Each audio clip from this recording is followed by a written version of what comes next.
So yeah, this talk should be heard as a reading of what I think is Wittgenstein's greatest aphorism on the topic of progress.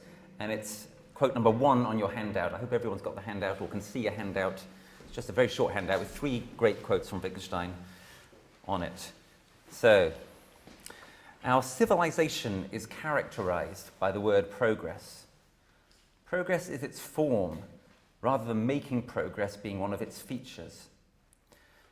Now, somebody reading that aphorism superficially might think that what Wittgenstein is saying is that progress is a feature of our civilization, and isn't that great? But that's exactly what he's not saying, and I'll aspire to bring that out in the next half an hour, 40 minutes or so. Wittgenstein was very skeptical, as we shall see, about the idea of progress, and he thought that the way in which this aphorism was true reflected very badly on our civilization. In order to start getting into this topic, I want to turn straight away to quote number 2 on your handout, the epigraph for philosophical investigations. Quote, "It is in the nature of progress that it is always less than it seems." What is Wittgenstein telling us by putting this at the front of his great later work, the Philosophical Investigations? Well, the standard reading of this aphorism, insofar as there is one, people often don't pay it very much attention, which is interesting in itself, is that what Wittgenstein is saying here is that the progress between his own early work and later work is much less than it seems. And I am 100% in favour of that interpretation of this aphorism. I would like to go so far as to say that in recent years I think we have started taking seriously this as the epigraph to the investigations for the first time. And this has been part of the so-called New Wittgenstein interpretation that I and others have developed, which suggests that it's a radical misunderstanding of Wittgenstein to think that in his early work he proposed a theory, and that in his later work he said, no, that theory is wrong, and proposed another theory, or even the absence of any theory. He didn't propose any theory in his early work. His early work was already dedicated to the complete overthrow of philosophical theories. And the progress between his early work and his later work, in my view, is basically a question of style and presentation and depth and going into detail and enriching, as he put it famously, our diet of examples in a way which was not present in his early work, the Tractatus, where his diet of examples was very, very thin. He was undernourished with examples in his early work. And that's one of the key changes between the early work and the later work, according to our New Wittgenstein interpretation, which is also sometimes called the resolute reading of Wittgenstein. Because the idea is that Wittgenstein, throughout his life, was resolutely opposed to philosophical theorizing and resolutely determined to overcome the philosophical theories that he saw gripping contemporaries and antecedents. So, we could talk about this more in questions if you wish, but that's the first little point I want to make about this point. Number 2, that this is intended by Wittgenstein as a way of introducing the philosophical investigations and saying, don't make the mistake of thinking that the progress I've made here on my earlier work is very great. But I also want to put it to you that this epigraph is doing a lot more than that. I think it would be a mistake, a serious mistake, to see this epigraph as narrowly self-regarding on Wittgenstein's part. It's not just about his own work. The transition from the Tractatus, his early work, to the Philosophical Investigations, his later work, and his thought that you should try to see this as a case where actually there is very, very little progress, much less has changed than might meet the eye, is intended by him, I believe, as an example. It's an example of a much broader phenomenon. It's an example of, if you like, the way in which we tend drastically and dangerously and self-congratulatorily to overestimate the progress that we have made as individuals and as a society, as a civilization. Wittgenstein wants to suggest to you that those authors who say, well, in my early work I thought this, and then I realized that was all rubbish, and now I've got these brilliant new ideas, that there's something dangerous about that attitude on their part. And in the same kind of way, he thinks, that when we as a society say, well, in the old days we were primitive, and now we're modern, and we've got all these kind of brilliant ways of organizing everything that show so clearly how we've progressed from the dark depths of our ancestors, from the dark ages, terms like this that we use to refer to times gone by. It's funny, isn't it, how people never say we're living in dark ages. The dark ages are always sometime long ago. Wittgenstein intends this epigraph as to bring to our attention his own small progress as an example of a much broader phenomenon of the way we're inclined to overestimate the nature of progress, and about how this is dangerous. About how the idea of progress, the ideology, as I shall put it to you, of progress, is, as he famously puts it elsewhere, a picture that holds us captive. He wants to release us from this captivity. So before I consider progress as a general, unthinking societal ideology that Wittgenstein thinks is less real than it seems, I want to dwell just a moment more on Wittgenstein on progress in philosophy. So turn please to quote number 3, the last quote on your handout. Wittgenstein, quote, "Philosophy hasn't made any progress. If somebody scratches the spot where he has an itch, do we have to see some progress? Isn't it genuine scratching otherwise? Or genuine itching? I'm not sure, is that a mistake? Somebody can look that up for me, sorry, I forget whether it is. Isn't it genuine scratching? Or genuine itching? No, I think that's a mistake, sorry. And can't this reaction to an irritation continue in the same way for a long time before a cure for the itching is discovered?" I think this is a wonderful way of sort of, as Wittgenstein sometimes does, demystifying or sort of puncturing the kind of nimbus of kind of grandiosity and so on we sometimes build around philosophy. He likens philosophy, the history of philosophy, to scratching an itch. So it's quite a radical, disruptive move to be making. Most of the history of philosophy consists in scratching an itch. And of course, scratching an itch can make it worse. It doesn't necessarily create progress at all. It can also be at least temporarily satisfying. Well, that might be a kind of progress. Real progress in philosophy for Wittgenstein is discovering a cure, no longer needing to scratch the itch. And that's what Wittgenstein did, or at least that's what he thought he did, and I agree with him.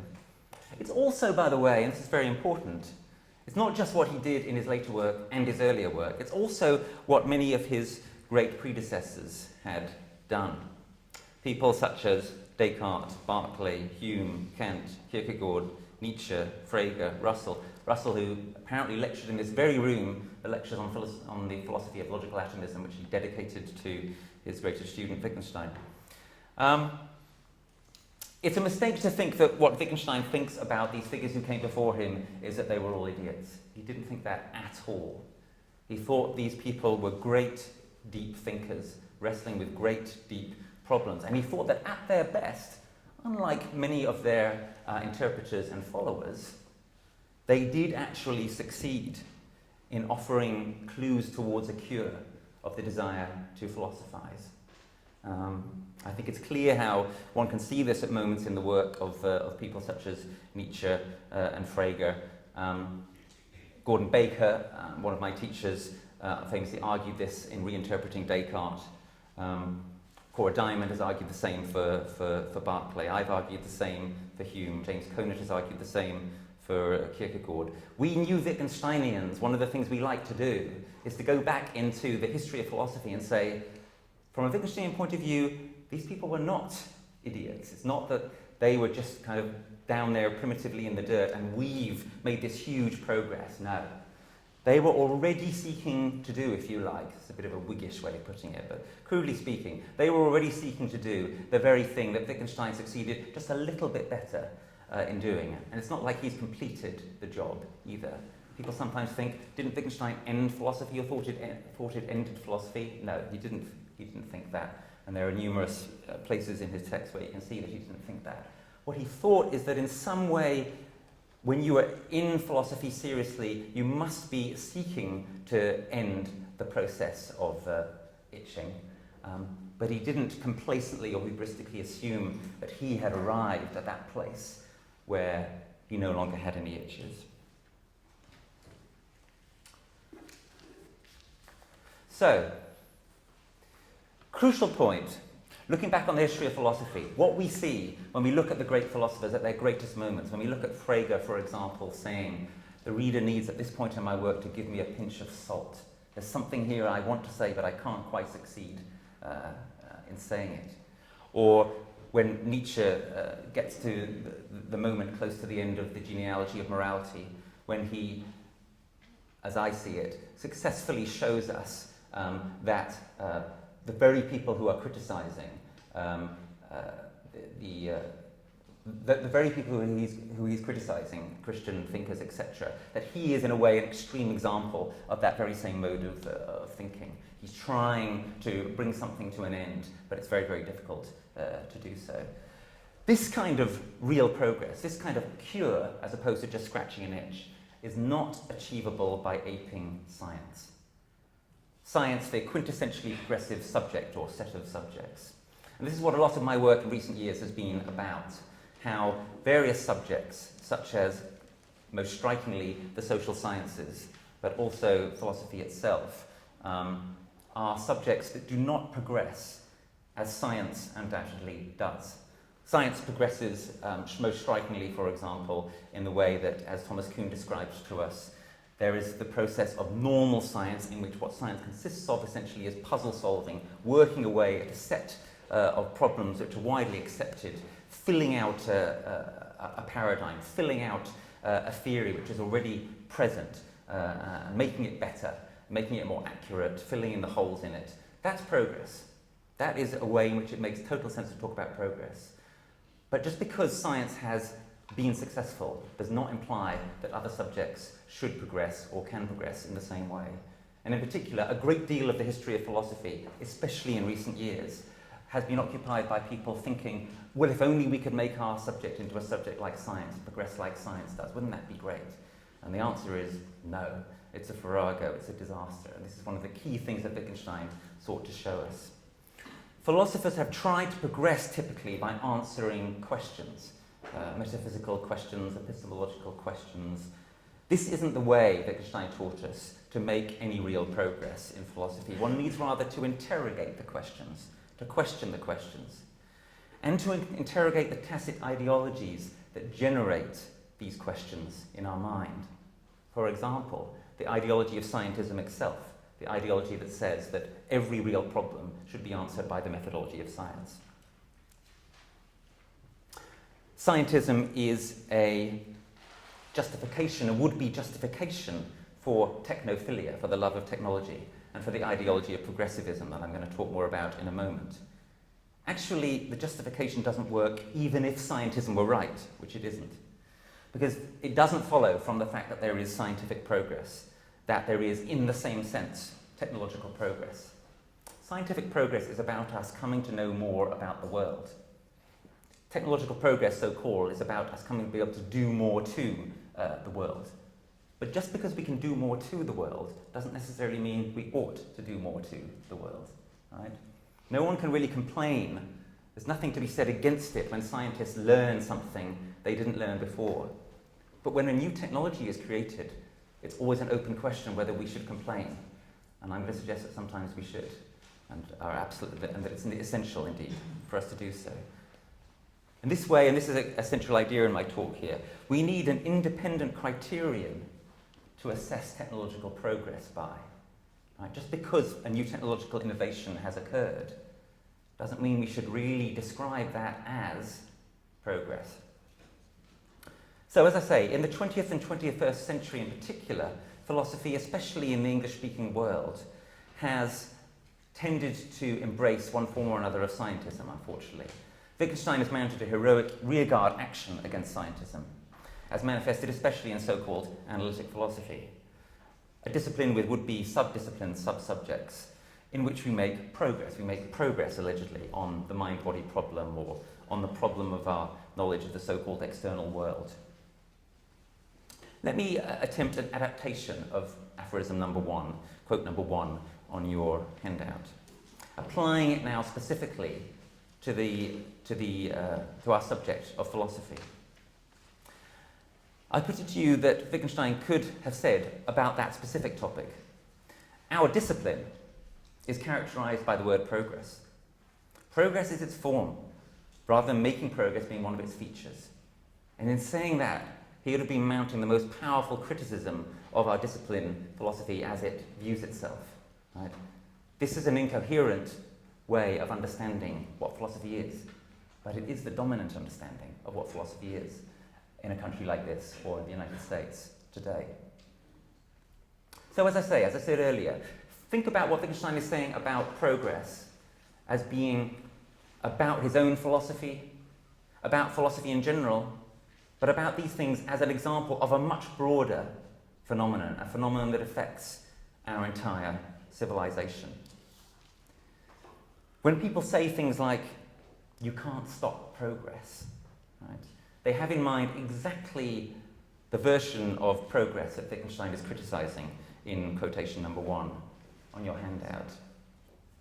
They are implying there is no need for, or there is no room for, an independent criterion by means of which we can assess the degree or otherwise to which there's been progress.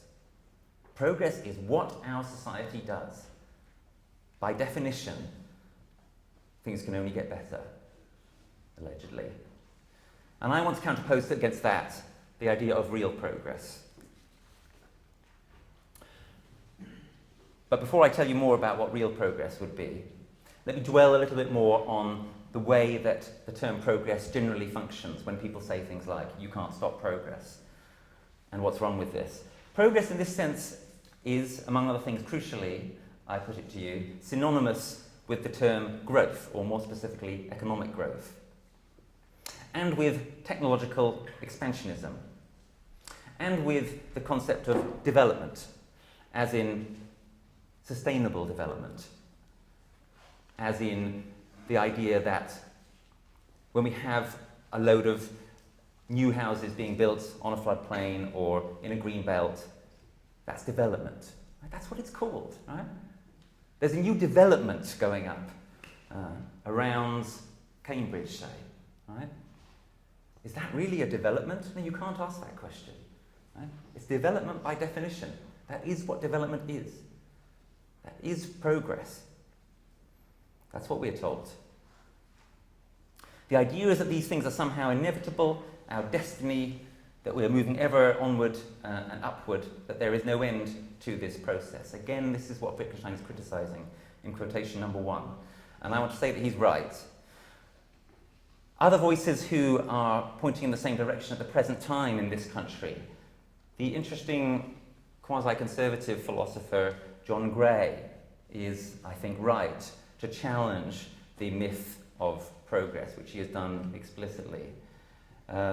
Mayer Hillman of the Policy Studies Institute is arguing at the present time that the likelihood now is that our children and our grandchildren will inherit worsening conditions of life relative to ourselves.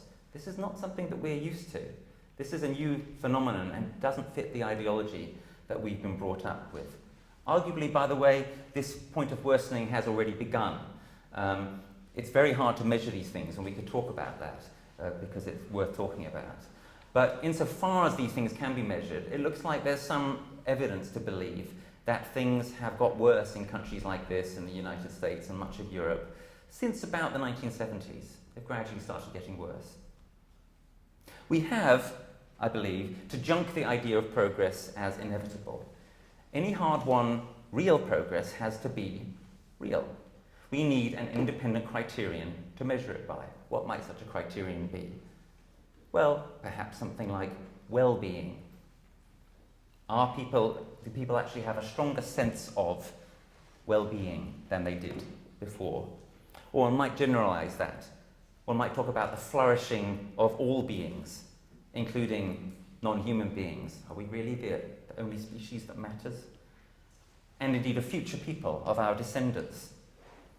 I believe that a return to one planet living, to living as if we have one planet. At the moment we're living in this country as if we had about 4. So it's about 3 more than we're actually able to use. I believe that a return to one planet living must be part of the criterion, the independent criterion I'm referring to, by means of which we assess whether we're actually experiencing progress. So I want to put it to you that real progress probably requires the opposite of most of what is currently called progress. It probably requires, for example, the end of economic growth. At this point, people often say something like, but then what are you going to do about all the people in poverty?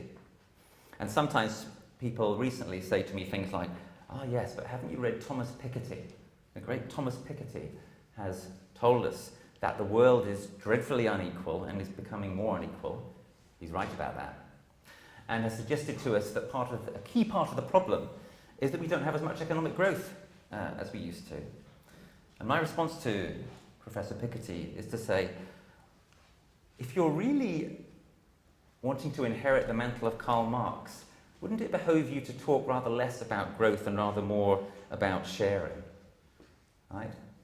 In order to solve poverty in a world where we are awash in riches and wealth, which most of us are experiencing in this country at a level of all-time historical decadence, where there are people who are poor, surely the answer is that the rich need to give up a bit of what they have and share it with them. And once that's done, the need for growth is by no means clear any longer. Progress, growth, these are obstacles to our thinking. They imprison us. We need freedom from them. We need what Wittgenstein called liberation, unless we radically reconceive what they are. We have in particular to give up the idea that these things are linear or that they are endless.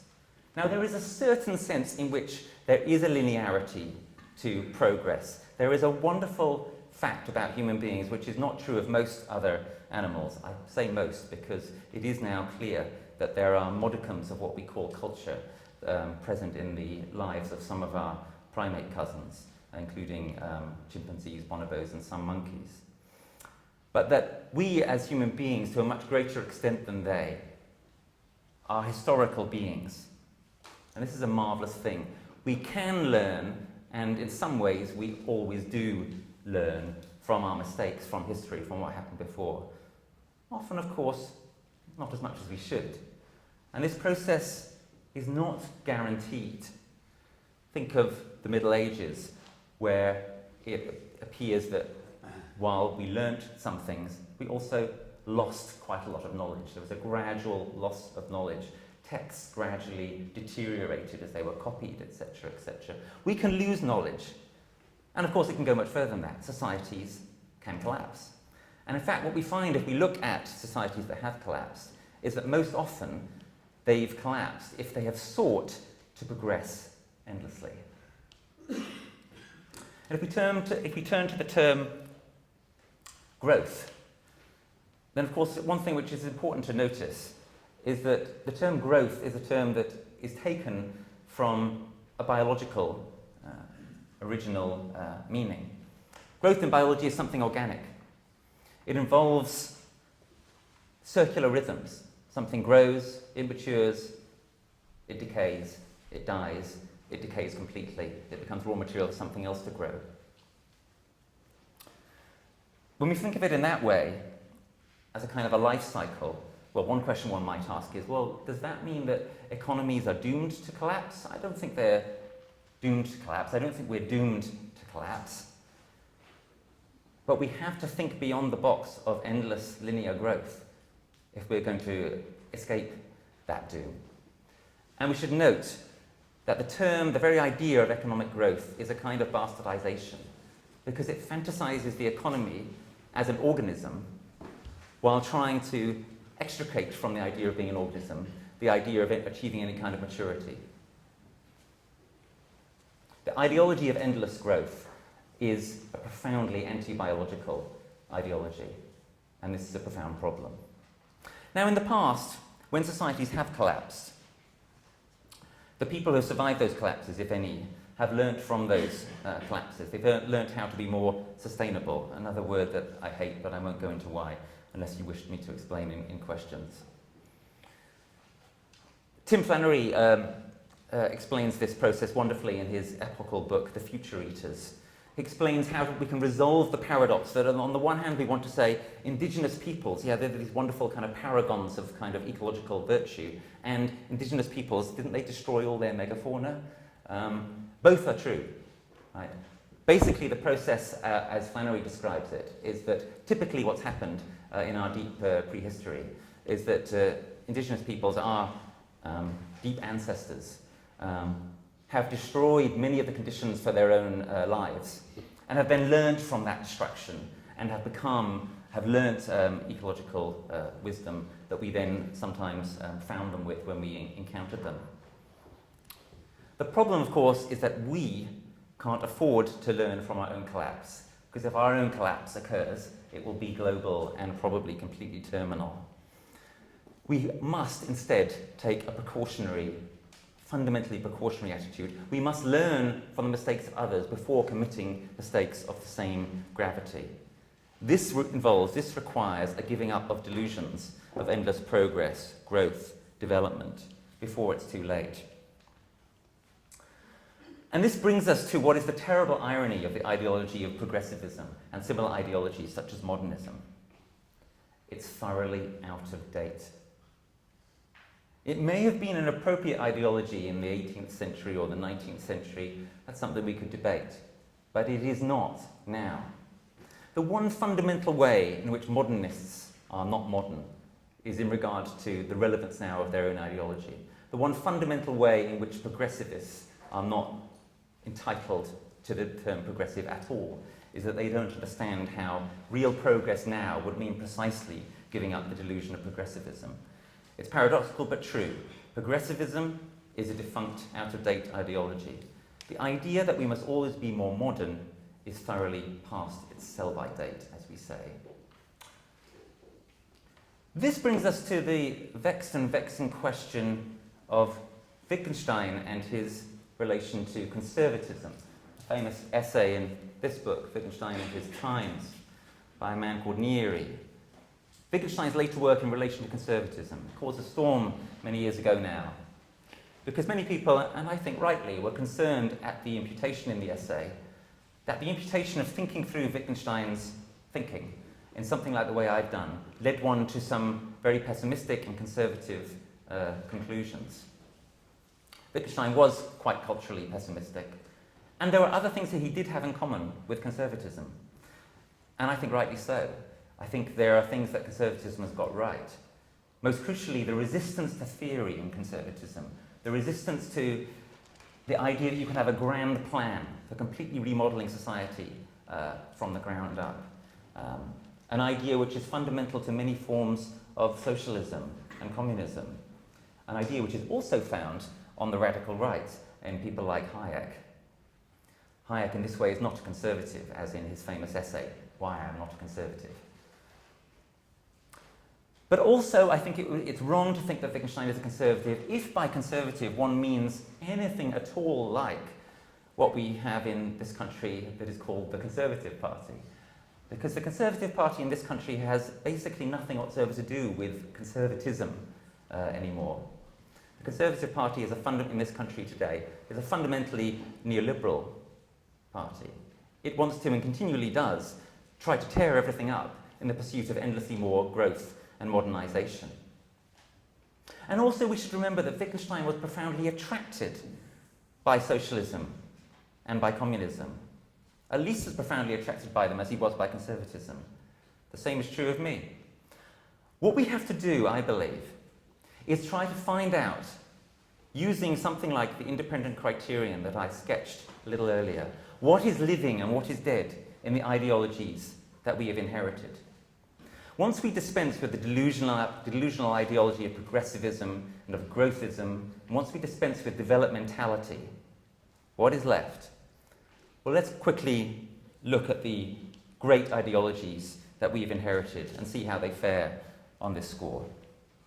So, conservatism, represented today in this country by John Gray, Roger Scruton, although I would say, and we can talk about this if you want, that unfortunately both of those thinkers are still not conservative enough, in the sense that they've both been infected, in my view, to some extent, by neoliberalism. Conservatism gets right, as I say, a fundamental resistance to theory, a belief that there is something in our historic institutions that is worth preserving, in institutions, for example, such as the common law. and of course an advocacy of conservation. This is what I believe is living in conservatism. What is dead in conservatism is its apologia for elites, its apologia for privilege, in particular its apologia for inherited privilege. None of these are tenable anymore, I think, in our time today. A time which is profoundly rightly, I believe, a democratic one. What about socialism? What is living in socialism? What I think is living in socialism is its fundamental idea of the social and of society, and tied in with that, the great dream, the great aspiration, the great goal of equality, of human equality, as something to realize. What is dead in socialism, as I already implied, is its ambition for a grand overarching plan that can reconstruct everything from the ground up, as was shown to disastrously fail in the times when it was to some extent tried in Russia and other countries. And liberalism. What is living in liberalism? What is living in liberalism is the idea of intellectual freedom, which is an idea which was profoundly important for Wittgenstein, where he talked about the absolute importance of finding the liberating word, trying to liberate our minds from the ways in which they were held captive by inherited ideologies, which most of the time we're not even aware of. And what is living in liberalism also is the importance of civil and political liberties. But what is dead in liberalism and in its bastard child, which is now ruling us, neoliberalism, is individualism, which has been a profound disaster for our world, a profound wrong direction that we've moved in. And insofar as individualism triumphs, then there will be no future for the human race. And this can be connected with Wittgenstein's opposition to philosophical skepticism and to solipsism, I believe, and I've written on this. That there is, in Wittgenstein's philosophy and in the philosophy of a number of great philosophers, some of whom I mentioned earlier, material for a profound resistance to the individualism which is a dominant ideology, often an unquestioned ideology of our time. Something I like to do in my classes sometimes. It's a little bit cruel, but I say to students, what do you think is the most important thing about you as people? And very quickly somebody will say, well, it's that I'm an individual. And then often what will happen is that somebody else in the class will say, yes, it's the same for me. And then they'll get to the point where they say, we are all individuals, which some of you may recognize as a kind of a quote from a famous movie, The Life of Brian. We are all individuals. So I say, so the thing about you which is most quintessentially sums up who you are is that you are all individuals. And they all shout, yes! I've really done this, honestly. It's frightening how easy it is to do. This is a disastrous feature of our times. We are, in fact, of course, far more entangled than we've ever been before. Globalization, thought through properly, ought to be the death knell of the individualistic fantasy that lies at the heart of liberalism. So, I suggest that we try to put aside what is dead in conservatism, in socialism, and liberalism, and bring together what is living in them. And bring together all of them under the banner of what's been called in recent years ecologism. Ecologism, an ideology which takes at its fundamental starting point the truth that we now, even if we didn't have to before, must take seriously, that we are all completely beholden to our ecological conditions of possibility, and that has to be the starting point and the ending point and the ground for all of our political and philosophical thinking. So let me now sum up and finish. You can't stop progress, we are endlessly told. But what is meant by progress? What is progress toward? Is it progress toward human flourishing, as Aristotle would have it, or towards wisdom, as Socrates would want? Towards a culture, not just a civilization? Let me take you back to quote number 1. Wittgenstein says, our civilization is characterized by the word progress. There's another famous aphorism of his where he says, we have a civilization, one day we may have a culture. For Wittgenstein, civilization wasn't a very positive term, not as positive as in the famous quip of Gandhi's on Western civilization. He believed that our having something which we could call honorifically a culture was something that we should seek to attain, and that we had not attained it yet. He thought this partly because of the extent to to which he saw our society as being dominated by scientism.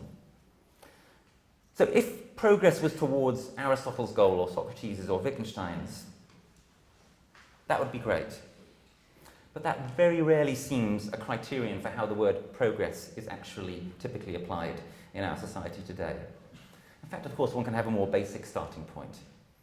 Before we even get to thinking about human flourishing, the flourishing of other beings, attaining wisdom, creating a culture out of our civilization, it would be good to be at least reasonably confident that our civilization was going to survive for the next 100 years.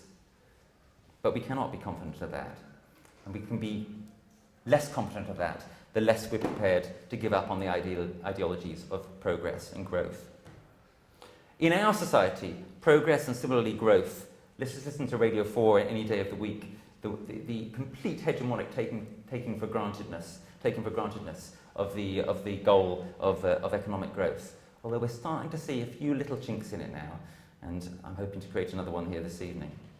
Progress or growth are simply a process that we are not allowed apparently to stop, or that it would be futile to seek to stop, so that we are seemingly deliberately demoralized into giving up on even trying. We are prevented from thinking that we might even try. Questioning the myth of progress and the concomitant myth of economic growth, and the basically synonymous myth of development. Actually, let me just take a moment on development. It's such an unbelievably awful, hubristic idea. So what they tell us is that we live in a developed country, right? And that there are all these other countries in the world that are developing. So what we're supposed to believe is that all the other countries in the world are trying to, and ought to try to aspire to be like us, as if we've kind of arrived at the end of history, and they're kind of still in some kind of mini dark age. Moreover, what this idea of us being developed occludes is the point that we are endlessly continuing to develop, i.e. creating more and more development, building over more and more of the green belts, ripping things down, putting things up, everything, allegedly getting better and more modern and so on all the time. In that sense, actually, it's very obvious that we are, even on their own terms, a developing country. So we're a developing country in that sense, but no, we're apparently a developed country. This is a profoundly dangerous ideology, an ideology which was created essentially by powerful Americans in the wake of the Second World War in order to try to reinforce the system which they were determined to remain and grow at the heart of as decolonization, etc. happened. Questioning the myth of progress and of growth and of development, and seeking to substitute for it the idea of real progress which is actually assessed according to some independent, non-purely procedural criterion, is a vital thing to do at this point in history. Literally, life, or at least civilization, and the chance of culture in the future may depend on it. Sanity certainly depends on it. It is literally insane to seek to grow forever. So, understanding this creates, as I've sought to make clear, some difficulties for the left in politics, because it brings into question the catch-all understanding of leftism as progressive and the productivism of socialism, the way that the dominant history of socialism has been about making things, converting more and more of the earth into capital and into products for the masses.